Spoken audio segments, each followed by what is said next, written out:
Okay, challenge accepted because I like a good challenge. And it grew. So I was always stuck on Instagram at like this 432 number, right? I could never get more followers than that because some people would drop off and then I would get some added, right? And so after I did that, my following went from about 430 to 2,500 followers organically. Wow.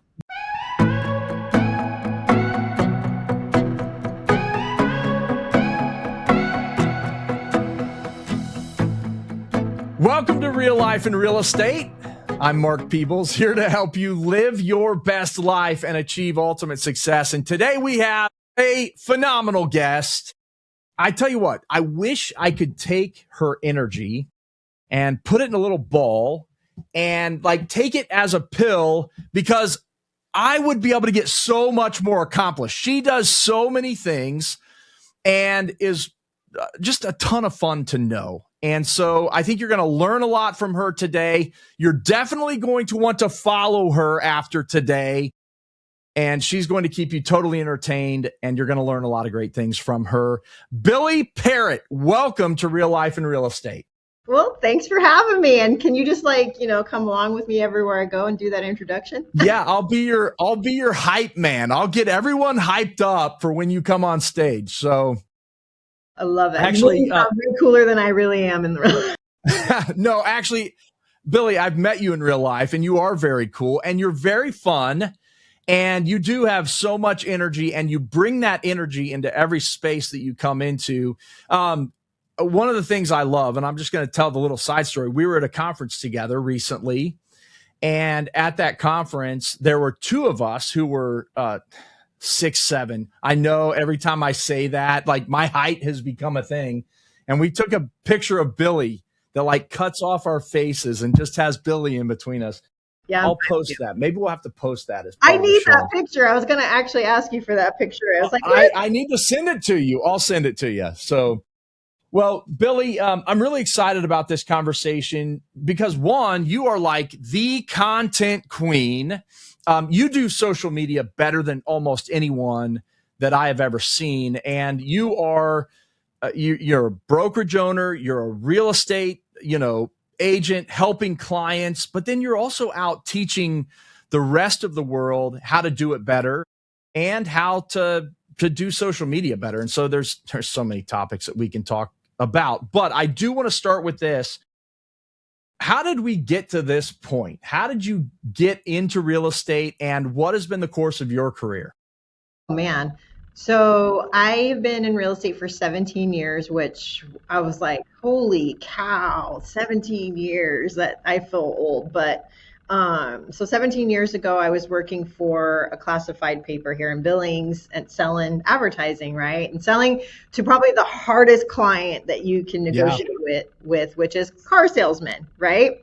And so I'm sitting there negotiating contracts with car salesmen, things like that. And a friend of mine had bought a house, and it had been on my radar to purchase one with my husband at the time. And they were like, hey, work with this agent. So we did. Long story short, she kept saying, hey, have you ever thought about getting into real estate? And I'm looking at her going, huh? No, absolutely not. I love where I work. I get paid really well. Why would I leave, right?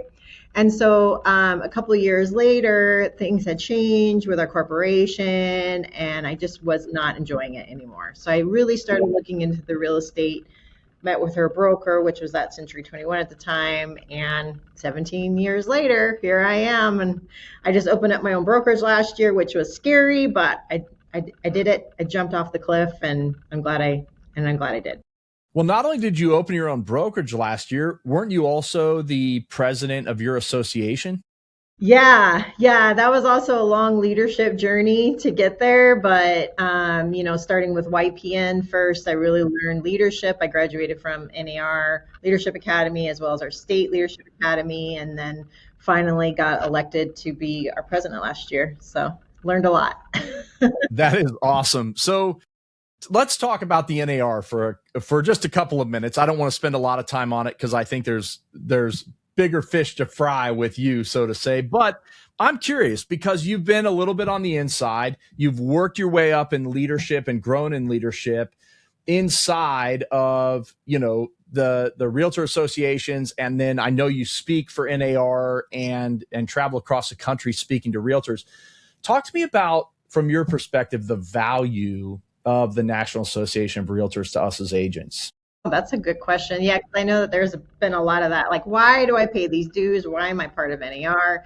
And I cannot like emphasize it enough. I mean, it's a huge community, right? I think there's what, over 1 million realtors in the nation, Yeah. even globally now. And so, being part of that, and the biggest thing is advocacy, right?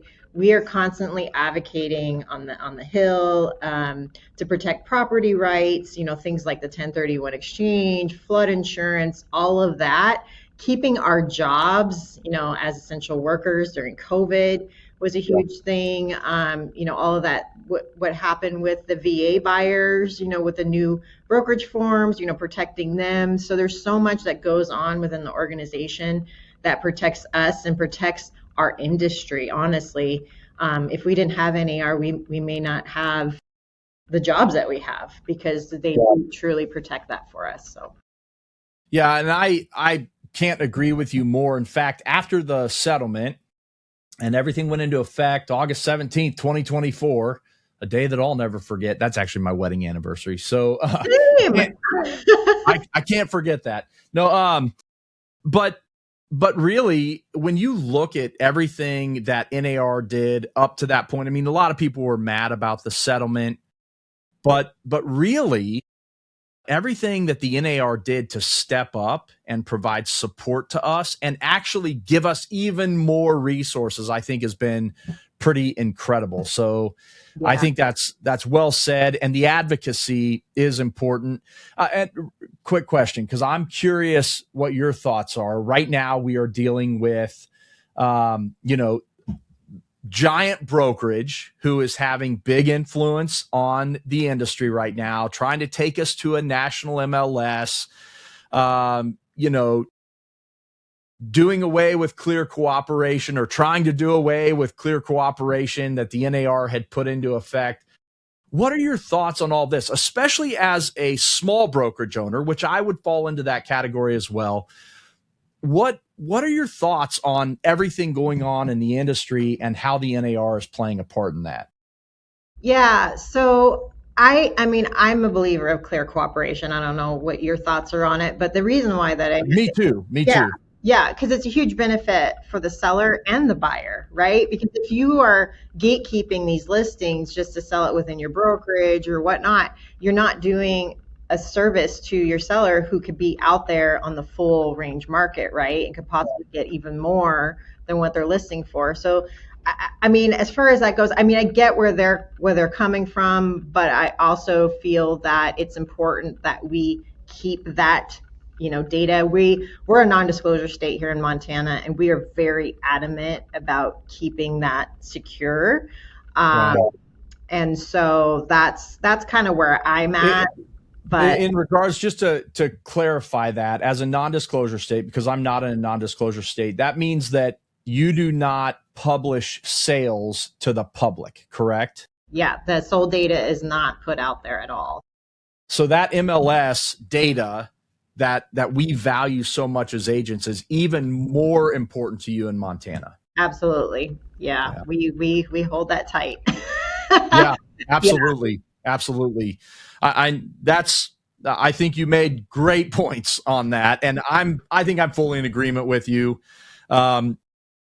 This whole private exclusive listing, keeping things off the market, I'm not a fan. I don't think it's good for anyone. But here, I'll be honest with you. When clear cooperation first came out, I was like, that's dumb. My job's to put people together. Well, it's dumb when you don't see the whole picture. And now that you see the whole picture of what the NAR was doing to protect us and protect our data, and protect our ability to advise sellers in the future, it is very important. And so absolutely, I think we're on the same page. Okay, enough about all of that boring stuff. Let's get into the fun stuff, because I got to say, you are one of the most fun people. Yeah, I mean, you're fun when we meet in person, but you're really fun online. I mean, you bring so much joy to what you do. Let's talk about social media. And I know this is a topic that you're passionate about. You do it so well. Were you an early adopter on social media, or is this something that you've built over time? Yeah, when I first started real estate, I dived in right away on social media, posting. But I truly didn't get into video, like doing constant reels and things like that until 2021, when like people like Marky Lemons had talked about the importance of doing stories, and there's other speakers around that are really, they really emphasize the importance of short form marketing video. And so then I started doing more of that. And I honestly didn't get started into speaking to other agents about it until a fellow agent of mine had opened up a school of real estate here in Montana, and she needed a speaker to talk about social media. And she's like, we need someone to talk on social media. You're the only one that I know in the state of Montana that does really good with it. Would you be willing to teach it? And I was like, what? It wasn't even on my radar. I'm like, I don't know how to teach this stuff. I just do it, right? Yeah. And so it took me almost a year of procrastination, because she said, hey, get me a course outline, make a presentation. And I just kind of like dug my heels. I'm like, no, I'm not ready. I can't do this. I had major imposter syndrome. I was like, what am I going to teach people? Right. So I finally did it. Got CE approval, started teaching it, and it's just blown up from there. I think it's been 2 or 3 years now that now I'm getting hired to speak across the nation. And, and I truly have to thank, YPN. So being on the YPN advisory board for NAR, you get sent to speak to other associations. A lot of times they'll, have you speak on a topic that you enjoy, which for me, obviously, was social media and video marketing. And so that really kind of helped me as well, like practice and work on my craft. And here I am today. So yeah, I'm a national speaker. Yeah, national speaker, but also you still do it really well. Like you practice what you preach. So that whole imposter syndrome thing, when I look at you, I think everybody feels that, right? Everyone feels an imposter syndrome when they talk about something that they're even really good at. And I get that, right? And so you do it so well, though. From an outsider perspective, I would want to learn that. In fact, I've sat in one of your classes, but I would want to learn from you, because you're not just teaching a concept, you're actually doing it. And so I think there's a lot of value in that. Now, let's talk about, you mentioned short form video marketing. Help me define that. What is it? What does it look like? And how do I effectively use that as an agent in my business? Yeah, so short form marketing would be anything a minute or less. So anything, 60 seconds or less. I always tell people, if you can educate, inspire, entertain, right? Or you could do all three of those in a video, you're going to kill it. And just be yourself. I mean, that's really what it comes down to. A lot of people are thinking, well, I need to hire a videographer, or I need to have a fancy camera. No, you don't. Just turn the camera on and start talking. Yeah, that's all you need. When I got into business, which I've only been in the business a couple years longer than you, I was using like a video camera. Yeah. And this camera is 1,000 times better and easier to use than that video camera. So, okay. Yeah, that's all you need. And I think, when I'm teaching social media across the nation, that's the biggest hurdle, is like, I just don't know where to start, or I want it to be perfect, or, they'll sit there, record themselves 20 times and just never post it. And it's like, you are who you are. And that's what people want to know. They want to know you for you.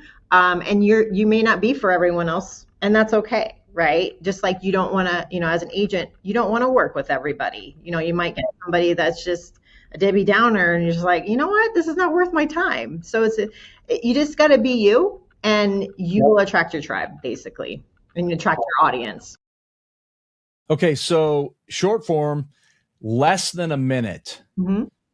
What topics should I be focused on? Is it all real estate? No, so I tell people it's 80-20. I say try to be mostly personal and then sprinkle some real estate. Only because not everybody is looking at real estate or interested in real estate at that time, and they're just going to scroll past if all you do is post just listed, just sold, look at me, here I am at a house, right? But you want to Right. constantly remind them that that is what you do, right? That you help people achieve the American dream. So there's a balance. I've been trying to incorporate a lot of just who I am in my videos, whether I'm dancing or just being a goofball or a dork, and I'll sprinkle something about real estate in there. So that's what I would say. If there's stuff going on in your community, that's a huge thing. That's kind of what built my social media. Is I would always I did a series called "What's the B Town Buzz," which B Town is kind of a nickname for Billings, and I would just go around every week and find something new that was happening in our area, talk about it, and post it. And that's what really helped me gain traction and gain the followers, because people tune in because they want to know what's happening in their community. Yeah. Okay. So you say 80/20. I'm curious, like, should I be posting once a day, 7 days a week? And, 5 of those are business and 2 are, or I'm sorry, 5 of those are personal, 2 are business. Do we post more than that? Should we worry about posting more than once in a day? I don't know. What's the cadence? So I always tell people whatever it is that you can do, right? So if it's only 3 times a week, be consistent with that 3 times a week. But I attend a conference called Social Media Marketing World every year.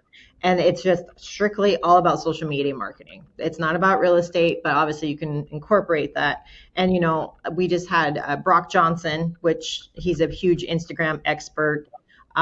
He told us post every single day. Just hit post. Like, it doesn't matter what it is, post every single day. In fact, when I first saw him, my first social media marketing world back in, I think, 2021, he had given us a challenge, and he said, I want you to post 2 reels a day and a static post for 30 days. And I'm sitting there in the audience looking around going, is this guy insane? Who has time for that, right? Wait, Which okay. is what I get a lot.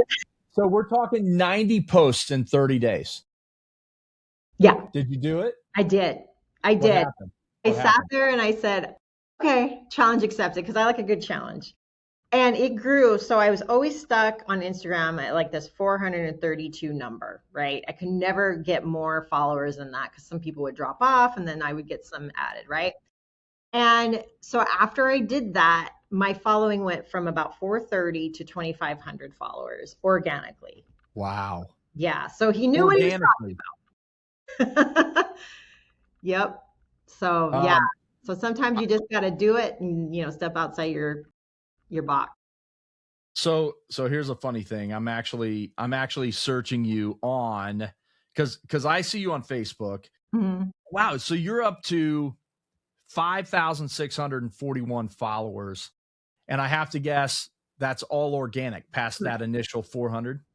Yeah. Yep. So I How long started. did it take you to build this following? Because that's pretty big following for someone in real estate. Yeah. Yeah. I mean, obviously there's agents out there that have more than that. But for me, like, that was a huge, like, because people don't just follow you. They have to like you or like your content before they hit that Right. follow button. I'm pretty stingy with my follow, right? Like, when hitting that follow button. But really did it for me. What pushed me over that, because I think I was at around, oh gosh, I want to say 3,000 followers. I had done a Bad Bunny post, and I think I have it pinned at the top. And it was, that was the whole thing when he was doing the Super Bowl, and everybody, Right. it was very controversial. You either were Yes. happy about it or you weren't. And so I did this post just kind of being positive about it because there's so much negativity. I got 2 million views on that. And the engagement on it was insane. I could not even keep up because I always tell people don't post and ghost, right? But there was so many, it was just like people commenting, whether it was negative or positive, sharing, they were sharing it. And yeah, it got me up to that where I'm at today. That is incredible. And it all happened on a Bad Bunny post. So you made a post about something going on in the news with a positive spin on it, right? which is very much your personality. I don't know that I can't imagine you ever being a negative person. But that's incredible. Over 2 million views. Yeah. Yeah. Wow. It was my biggest going viral videos. And it's weird because it did that on Instagram, but not so much on TikTok. Sure. It was so weird. So don't don't overthink it. Just it's kind of fun to play and experiment and to see how things do TikTok versus Instagram versus Facebook. But yeah, it killed it on Instagram. If we're talking to agents, okay, and they want to be public and grow their real estate business, grow opportunities in real estate, what's the best platform for an agent to focus on? Well, it depends. So I always tell people, where is your targeted demographics, right? So if you're Okay. kind of going more of that younger generation, you're going to want to push heavily on Instagram. If you're going for, the Gen X and more, and Yeah. older generation, you're probably going to be heavily on Facebook. TikTok is just kind of all over the place anymore after COVID, especially. Yep. Uh, they got it's all over the whole generation, from millennial all the way up to boomer. I mean, they're on TikTok. So I always tell people, where are you most comfortable? Where are you at the most? And who are you trying to target? And push heavily on that. Obviously, you want to try to spread it and be on all of them. But if you can only just focus on one, decide what that is for you. Where Yeah. you're at. Yeah. And I think, I mean, very much looking at the demographic, if you look at the average reseller right now in real estate, or the median, I guess, maybe it is, what is it, 62 years old? It's over 60 years old. Most of them are going to be on Facebook. So that's kind of where I focus. Mhm. I get, like, my producer, Natalie, gives me a hard time because I'm not on Instagram very much. And then my daughter always makes fun of me because every time I post something on Facebook, I'll post a photo or whatever. And for whatever reason on Instagram, it cuts my face off.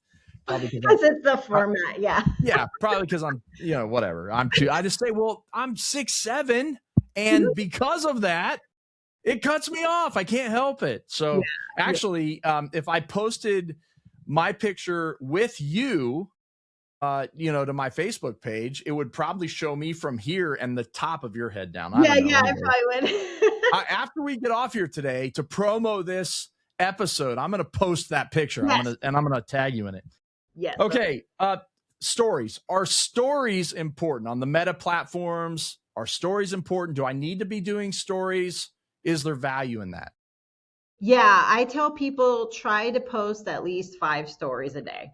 And I always get that look. 5 stories a day? Yeah, see, yeah, Wow. it's actually easier than you would think, right? Sometimes I've gone like 25 stories in a day, like especially if I'm Wow. traveling, I'm like story, story, story, story, story, because people are following along, like, oh my gosh, she's in Spain. What is she doing today? And here's the thing with stories. It does sound like it's a lot, but it's all you do is, say, I might do a story right here where I'm like, hey, I'm doing Well, a yeah. podcast with Here we Mark. go. Here we go. I'm gonna do it with Right. you. Okay, wait. I'm gonna do it. There, I just took my picture. Okay, perfect. Okay, so now I'm gonna go on. Where do you post your stories to Instagram? Instagram, and then my Instagram account links into Facebook, so it automatically takes that story and puts it on my Facebook story too. And I'm filming you right now for my story. You're filming me. Wait a minute. I don't know that you have copyrights for that. I'm just kidding. I'm kidding. Well, so I just took a picture. Does it matter whether I take video or a photo? Now a reel starts playing on my phone. Does it matter if I take a photo or I do a video for my story? Okay. I do a mix of both. Sometimes I might just be like in my car. I think recently I took the top off my Jeep and the tree was like right over the sunroof part, and I just posted a picture of me with my face like this, like, I hope a bird doesn't poop on me. And I posted, I mean, you know what I mean? It's just like your real life. It shouldn't be curated. It shouldn't be edited stuff. It's just you being you. And that's what it's just, is it like done is better than perfect? Yeah, just be totally like uncut, unfiltered, boom, post it. Don't even think about it. And the thing is, it goes away in 24 hours. So it doesn't matter. It's not living anywhere. So yeah. And that's how Okay. people get to know you. They like to see the behind the scenes, right? I've seen agents on there talking about a situation that they just had with a transaction. Obviously, you want to keep names and details out of it, but people want to know like what's your day to day occurrences. That's why the $1 million listing and selling sunset are so popular. Yeah. Say that's fake, but you get what I'm saying. They like that reality, like what's happening. Right. Right. Yeah. Okay. So there's value in that. And then, we talk short form video marketing, also very important. Do you take, if you post short form video, a reel or whatever the case is, do you automatically make that a story too? Sometimes. Okay. Sometimes I'll just share it to my story. That way that I can see how many people are looking at it, because it's amazing when you do stories, you'll see the people that are watching you, but they're not like commenting or engaging with your posts, but they're watching your stories every time you post a story. It's so interesting. And it's like, come on, engage with this. The other thing with stories, you can do polls, right? So you can be Okay. like, what do you think about this versus this, and then that gets engagement and people talking as well. Okay. Essentially what you want is you want engagement. So in terms of what I'm doing on my social media, and one of the things you talk about is storytelling video. Mm-hmm. How do I tell better stories? How do I get more engagement? I don't need everyone. I don't need 2 million views on everything, but I need the right people to see the content that I'm pushing out so that ultimately I stay present with them, right? But how do I tell stories that engage people, that get people to actually watch my content? Yeah, so the biggest thing is being relatable, right? So if there's something that has happened to you, most likely it's happened to someone else, right? And again, it doesn't have to be real estate related. It could just be what's happening in your life. My biggest engagement a couple of years ago, just on a static post, is I decided to go sober and stop drinking.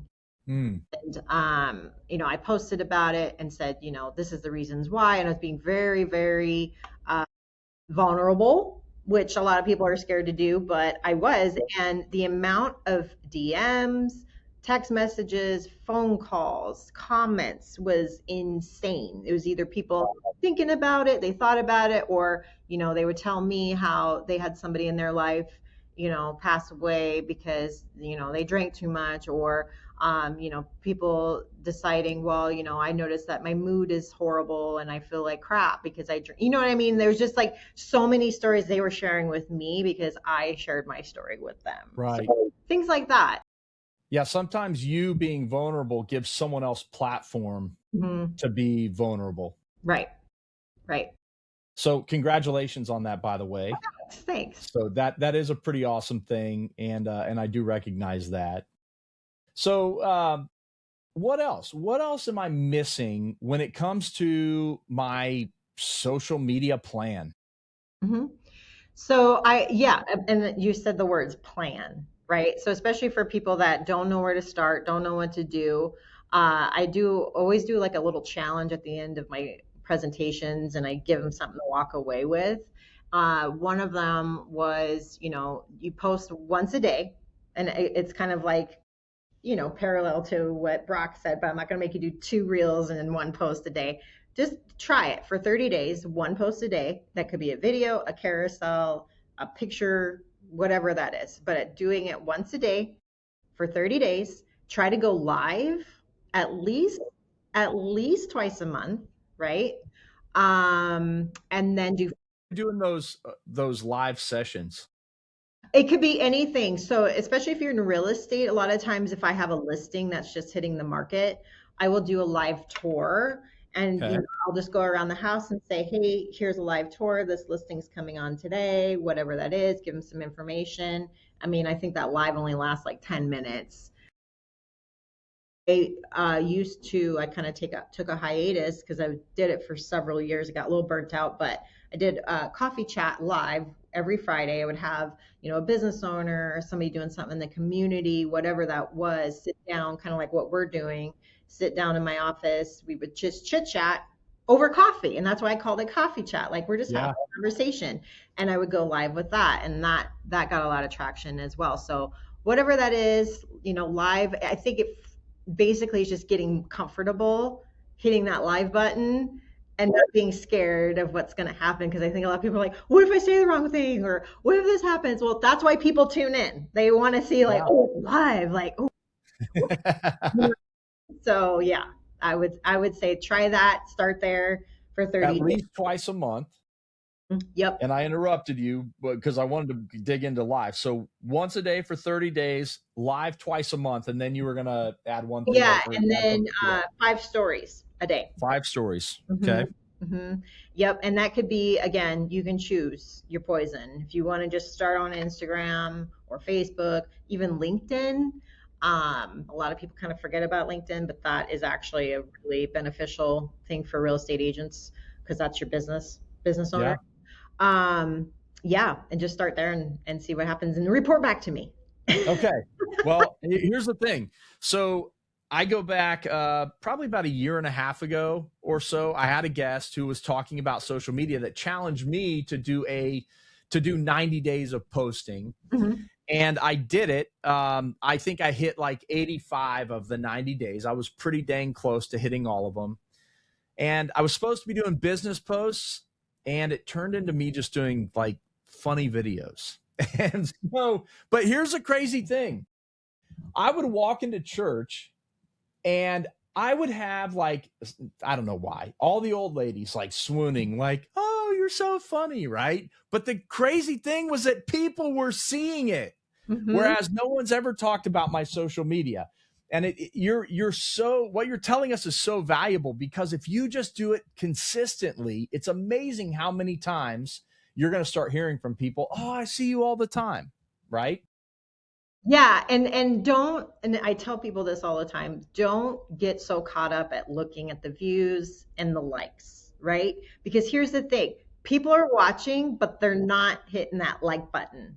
They're not engaging, but it doesn't mean they don't see it. Because like you said, I'll be out, in the public and people are like, oh my gosh, I love your social media. It makes me so happy. It makes my day. I'm like, how come you're not liking it or like saying anything? I don't say that to them, but you wonder like, well, how come you don't like, you know what I'm saying? But just don't stress out about that. And some people will say, oh, I only got 100 views.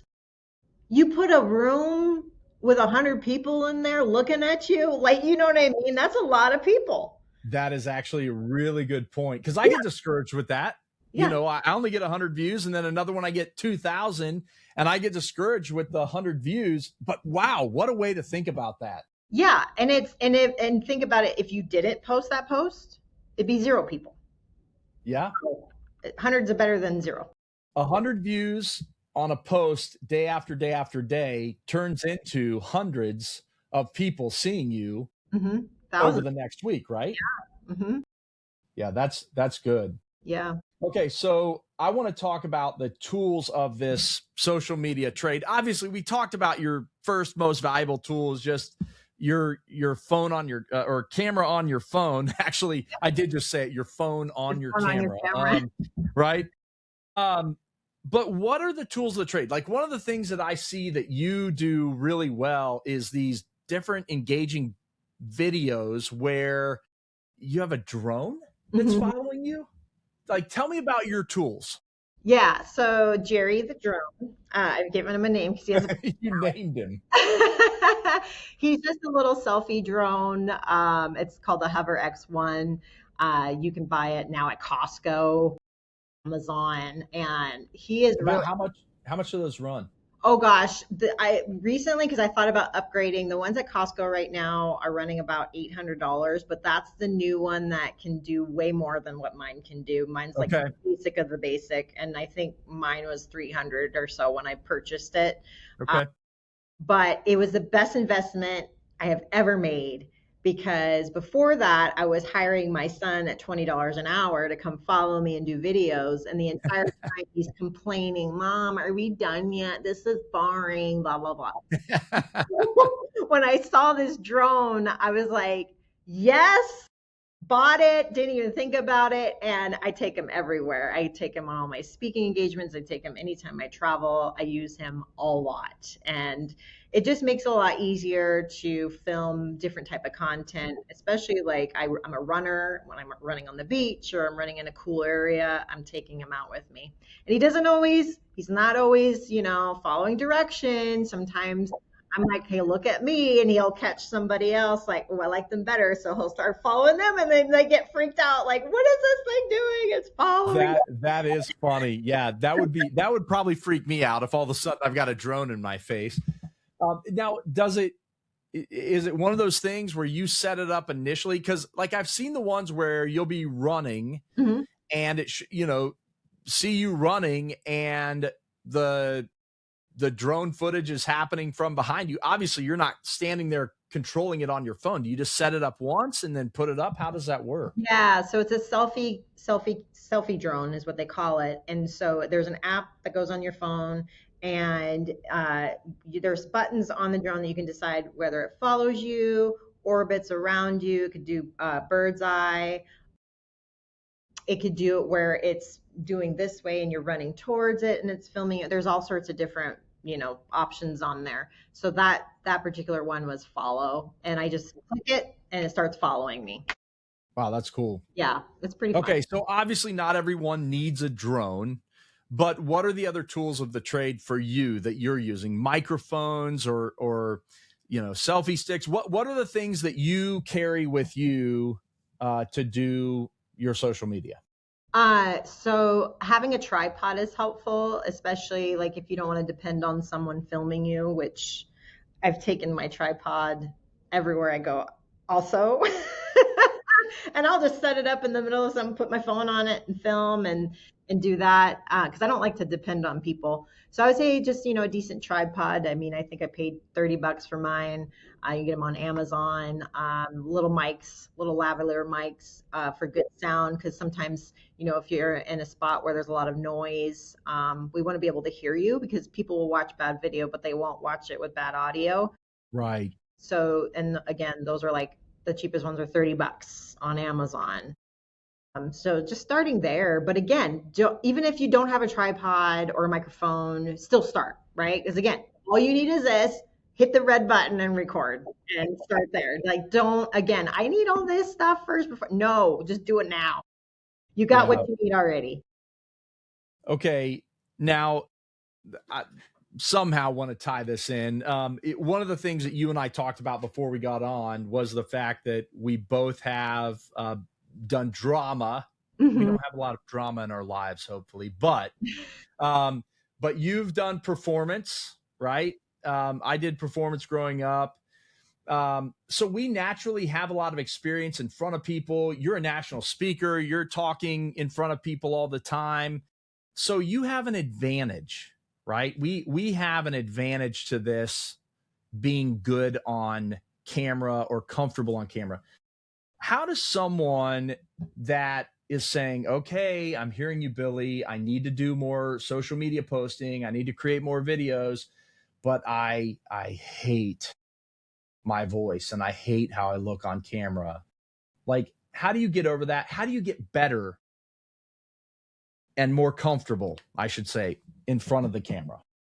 Honestly, again, it's just doing it. It's just doing it over and over and over again. And I tell people that have never done video of themselves, start with stories, because that's just easy. You just hit it, you send it, 24 hours later, it's gone, right? So it's a good way to practice turning the camera on, talking to the camera.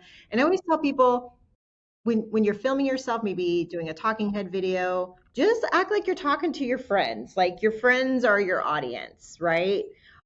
So once you kind of think about that, like picturing you're just sitting across, from your best friend, Sally, or whatever it is, that helps. And I tell people this story all the time. So there's a national speaker friend of mine, and he once told me, I don't know if I told this story at Beats, but he once told me I sound like Gilbert Gottfried. So all I know, all I can think of now when I talk is Gilbert Gottfried, and I'm just like, oh, and God rest his soul, he had a Gilbert Gottfried had a podcast. He So, did. yeah, so if he can have a podcast with his voice, I could go out there and speak, right? And if I had let that comment get to me to stop me from doing what I do today, I wouldn't be talking to you probably, right? Yeah. Yeah. Don't You are who you are. You are what you look like. I have a Yeah. lot more wrinkles than I did 10 years ago, but I own it because I can't change it. I mean, if you want to throw a filter on, do that. If that helps you get your face out there. Well, yeah, I tell people all the time, like, if you think you have it bad, I mean, look at what I have to work with. Right? Like I'm stuck with this face. And so you do have to get over it. And if you're going to be in a public facing business, real estate, and you're going to be working with clients, they're going to see your face and they're going to hear your voice anyway. So why not let them see and hear you on video too, right? Yeah, and that's Um, if you're out there constantly, they're gonna already feel like they know you when they first meet you. Like I've heard that several times. Like I feel like I already know you. Like even my husband has become famous because of my videos. He'll be like, "Hey, he'll say, yeah, this so and so came up to me and said they knew me and all that." And I'm like, what? And, oh, it's from your it's funny. social media. That is so funny. That is very funny because I think you told me at one point your husband, he's not like a real public No, facing person, right? very introverted, sticks to Yep. himself, kind of a hermit. Yeah. Wow, and you've even made him famous. Huh? Yep. Everybody knows Oh. Frank. Okay, so what else are we missing? Like we've talked about a lot, we've covered a lot of social media topic. What else are we missing that the audience needs to hear to use social media to, improve their life and business? Yeah, I would say just have fun with it, honestly, because if you take it too seriously, it becomes a job, right? So Yeah. just have fun with it. Again, like you said, I use my theater background. I act in a lot of my videos. I may not have another actor to do the other part, so I'll play both parts, by changing a hat or something like that. And don't worry about the negativity because there are what they call trolls, right? I just recently did a TikTok where I was purposely being annoying in the video because I was trying to do a pattern interruption because all the real estate videos are the same when they're trying to sell a house. And I, was like, why isn't this house selling? And I was going through every room. Well, is it because of this? No, like being just super annoying. Yep. And the comments that I have gotten on this TikTok video, they're all negative. And the most negative one that I really focus on is this gal said, because you're annoying. And I was like, and at first, like my heart was just like, oh, that's hurtful. But then I was like, okay, I could either dwell on it, I could delete it, I could take the video down, but here's what I'm going to do instead. I'm going to turn it around and make it funny. So I replied to the video, which you could do on TikTok, replied to her statement, and I said something like, I read her thing and I said, no, and I was just being super annoying. I was rolling on the floor saying, no. And at the end, I said, yeah, maybe a little. And that's all you have to just make those negative things, turn them around and make them something Yeah. positive and funny. Love it. This made me think because to do what you're doing, where you're doing multiple characters and that, you do have to edit. So what are you using to edit? So I love CapCut. That's like my go-to. But I know edits right now. I've been trying to use edits a lot more because the Instagram algorithm wants you to use their tools. So I've been kind of doing a mix of both. So edits, CapCut, captions is really good. They have a lot of cool features on there. So any of those three or all three, if you want to pay for all three, but there are free options as well. Edits right now, I believe, is free. How Um, much are you using AI with all of this? I was doing when Sora was a thing and Sora's gone away. Sora was that AI app where you could like, have yourself I think I did one where I was swimming in the Yellowstone River talking about the market. I'm talking underwater, those kind of things. There are other apps out there. I haven't tried using them yet that are trying to, be that replacement for Sora, but I have used it. I try not to as much though. I want to just be me on camera. But yeah, I mean, if you're someone who doesn't like filming yourself, that's a great option. You just film yourself once and then have the AI do the rest.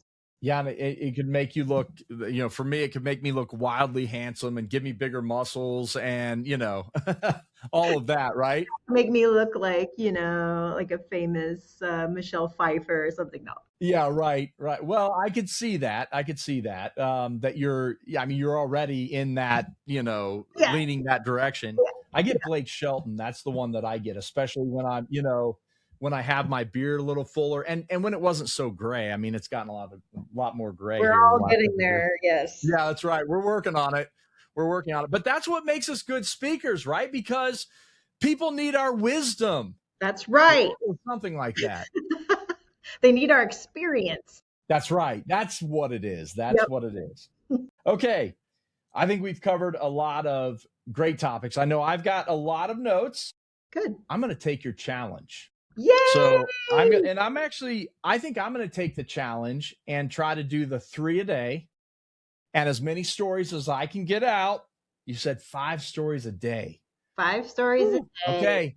I'm going to take the challenge, right? And you can't make any mean comments on any of my posts. Never Okay. do Okay. That's the biggest thing. Even though I'll probably be annoying. I'm Okay. annoying. It doesn't matter. It's okay. Well, good. We can be annoying together. All right. So here's the deal. Every episode, I've got a series of questions that I like to go through with my guests, just really help us get to know you a little bit more and a little bit more about your life. So I want to know first, who has had the greatest impact on your life and career? It'd be the person that you would say that if it weren't for this person, I wouldn't be here today. Gosh. Oh, wow. That's a good question. Honestly, it's gonna sound weird, but my clients are what keeps me going, right? Because sometimes, all of us as real estate agents, we've had that time where we're like, is this what I should be doing with my life? Should I be doing something else? Should I go back to an 8 to 5 job?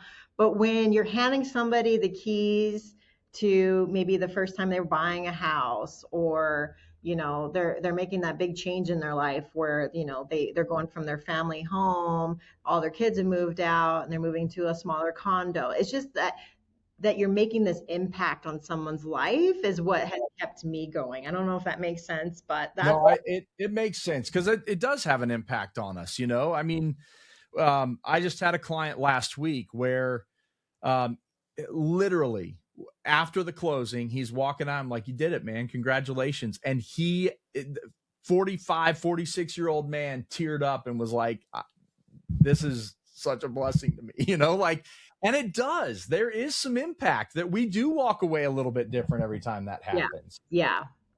So I love that. Okay. I want to know, we talk about ultimate success. That's a big part of, this show. It's a big part of what I do. And ultimate success is basically no one's coming to your funeral to talk about how much money you made or how many houses you sold.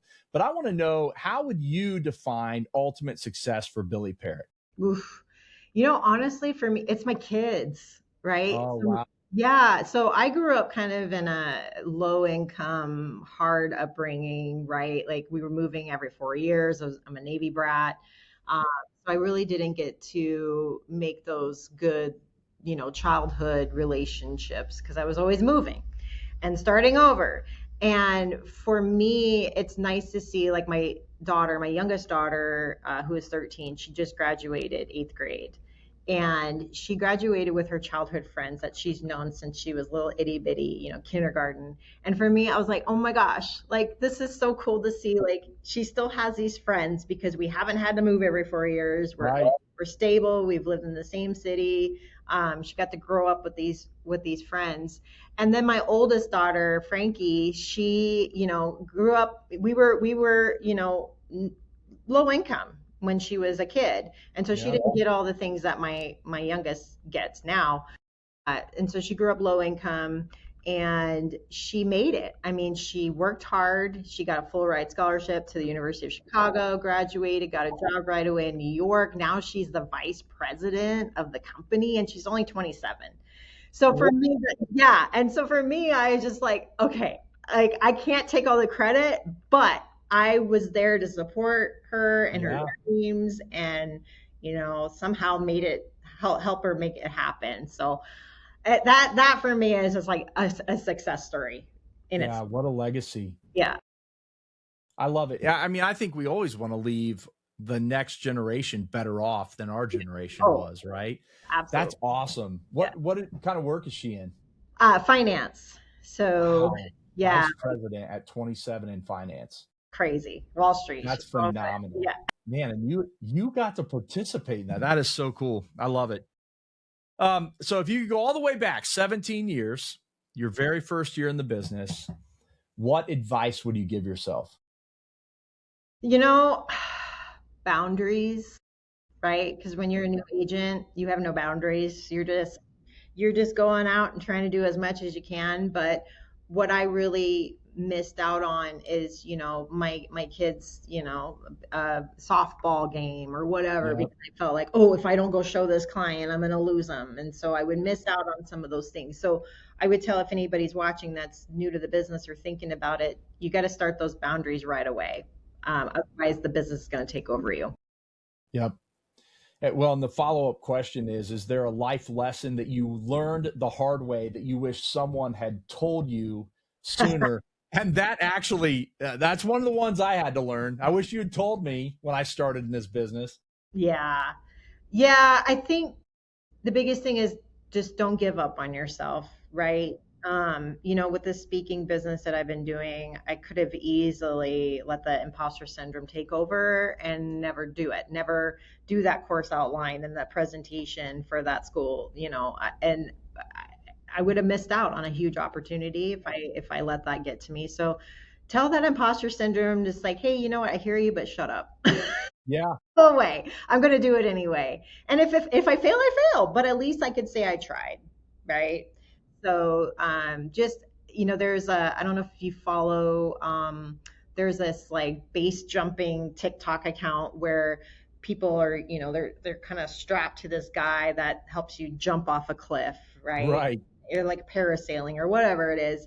And every time I watch that, I'm like, that's really a parallel to real life, is that making that jump and not being Yeah. scared and letting the fear stop you from doing something amazing.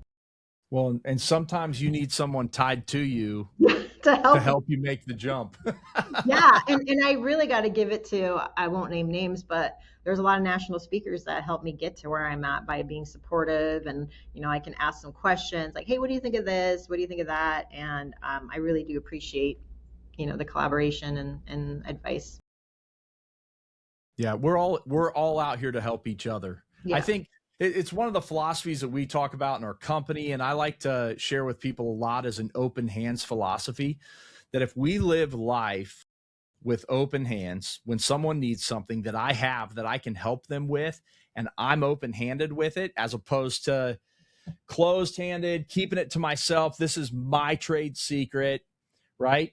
There's a difference because if my hands are already open, then when I need something from Billie Parrott and I go and I ask, hey, Billie, can you help me with something? Well, I can receive that because my hands are open, right? That. Whereas if I live life keeping everything to myself and it's all mine and I need something from you, well, how do I receive something when my hands are closed and I'm grasping onto other things, right? I love that. That's good because I've been asked that. I've taught social media here in my local association, right? So obviously I'm teaching to my competitors and they're like, well, why are you sharing all this information with us? Right. Because you're not going to do it like I do it. Everybody's going to do the same video, right? So say there's a video concept, everybody's video is going to be different. Right. You're going to put your own spin on it. It's you're not me. Like everybody, it's like a snowflake. Nobody is the same.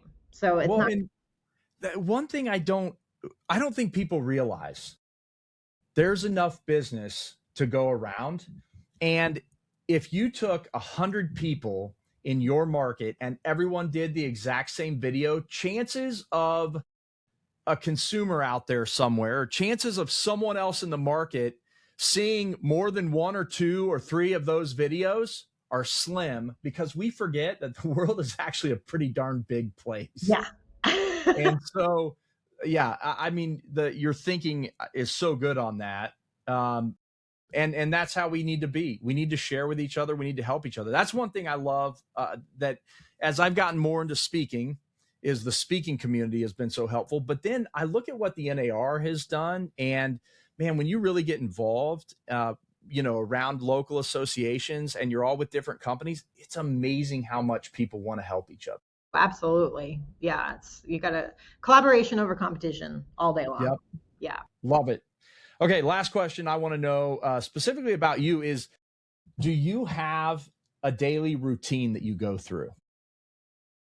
Kind of, sort of. So every morning I go to hot spin class. Okay. I am like addicted. So I love to work out. I've kind of gone from running, because I had like a little bit of a scare one morning when it was like 5:30 in the morning and some truck was following me. And so now I'm a little bit leery about running by myself, in the dark. So I started going to spin class. It's hot in there. I think it's like 90 degrees. Oh my goodness. Yeah, they're playing like, club music, EDM music. There's light shows happening, so I get a little bit of taste of what I love, which is good music with some cool light, and then you're just sweating it out for 45 minutes with Yeah. people. And so I get up at 4:45 in the morning. Oh my goodness. I know. Billy. Wow. 4:45. Okay. Wow. Yeah. I just got tired thinking about that. So Yeah, it's rough. It's rough. So 4:45, I get up, I get dressed, and I go to spin class for 45 minutes, and then I'm ready for the day. So I do the hardest thing first, get it out of the way, and then I know it's done. yeah. Do you find that you get energy from that?